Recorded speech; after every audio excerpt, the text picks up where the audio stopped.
Hey guys, welcome to Ramya recipes Tamil. இன்றைக்கி நம்ம பார்க்க போகிற ரெசிபி சக்கரை பொங்கல் தான் ஃப்ரெண்ட்ஸ் பார்க்க போகிறோம். இந்த சக்கரை பொங்கலை நம்ம கோயிலில் வாங்கி சாப்பிடுவோம்ல, அதே டேஸ்ட்டில் எப்படி செய்கிறதுன்ட்டு வீடியோக்குள்ளே நிறைய டிப்ஸ் அண்ட் ட்ரிக்ஸ் சொல்லியிருக்கேன். அதனால் வீடியோவை ஸ்கிப் பண்ணாமல் பாருங்கள். வீடியோக்குள்ளே போகிறதுக்கு முன்னாடி ஒரு அன்பான வேண்டுகோள் ஃப்ரெண்ட்ஸ், நம்ம சேனலை சப்ஸ்கிரைப் பண்ணாத நண்பர்கள் சப்ஸ்கிரைப் பண்ணிக்கோங்க.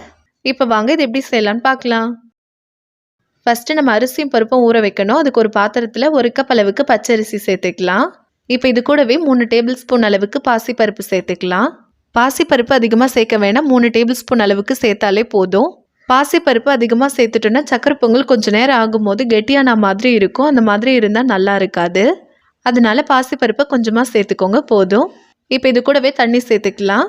சேர்த்துட்டு இந்த அரிசியும் பருப்பும் 2லேருந்து 3 முறை போல் நல்லா வாஷ் பண்ணி எடுத்துக்கலாம். பாருங்கள், அரிசியும் பருப்பும் நல்லா வாஷ் பண்ணிவிட்டு தண்ணி ஊற்றி எடுத்து வச்சுருக்கேன். இப்போ இந்த அரிசியும் பருப்பும் 1 மணி நேரம் போல் நல்லா ஊறி வரட்டும். அரிசியும் பருப்பும் எந்த அளவுக்கு நல்லா ஊறுதோ அந்த அளவுக்கு சக்கரை பொங்கல் சட்டுன்னு வெந்து வந்துடும். அதே சமயம் சூப்பராக இருக்கும்.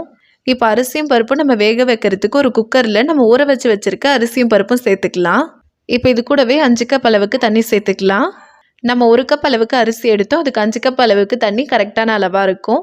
உங்களுக்கு சக்கரை பொங்கல் கொஞ்சம் இலக்கமாக வேணும்னா 5 கப் அளவுக்கு தண்ணி வச்சுக்கோங்க. அப்படி இல்லைன்னா 4 கப் வச்சா கூட கரெக்டாக தான் இருக்கும். ஆனால் நான் இன்றைக்கி 5 கப் அளவுக்கு தண்ணி சேர்த்துருந்தேன், ஆனால் கரெக்டாக இருந்தது. இப்போ இது மூடி போட்டு 5 விசில் விட்டுக்கலாம். இப்போ வெள்ளை கரைசல் ரெடி பண்ணுறதுக்கு ஒரு கடாய் வச்சு 2 கப் அளவுக்கு வெல்லம் சேர்த்துக்கலாம். இப்போ இது கூடவே 1/2 கப் அளவுக்கு தண்ணி சேர்த்துக்கலாம். தண்ணி அதிகமாக சேர்த்துற வேணாம், இந்த வெல்லம் கரையிறதுக்கு மட்டும் கொஞ்சமாக சேர்த்துக்கோங்க. சேர்த்துட்டு இது ஒரு வாட்டி நல்லா மிக்ஸ் பண்ணி விட்டுக்கலாம். நம்ம 1 கப் அளவுக்கு அரிசி எடுத்தோம், அதுக்கு 2 கப் வெல்லம் கரெக்டான அளவாக இருக்கும். உங்கள் ஸ்வீட்னஸுக்கு தகுந்தா போல் வெல்லத்தோட அளவு கூடவோ குறைக்கவோ சேர்த்துக்கோங்க. வெல்லம் எந்த பாகுபதமும் வர வேண்டியது கிடையாது, ஜஸ்ட்டு கரைஞ்சி கொதிச்சு வந்தாலே போதும்.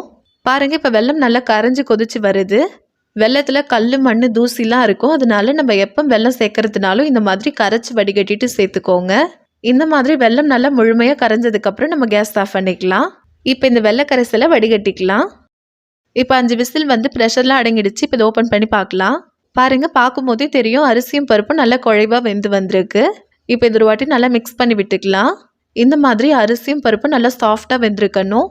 இப்போ இந்த மாதிரி கரண்டி வச்சு இதை நல்லா மசிச்சு விட்டுக்கலாம். இப்போ நம்ம ரெடி பண்ணி வச்சுருக்க வெள்ளை கரைசலை இப்போ இது கூட சேர்த்துக்கலாம்.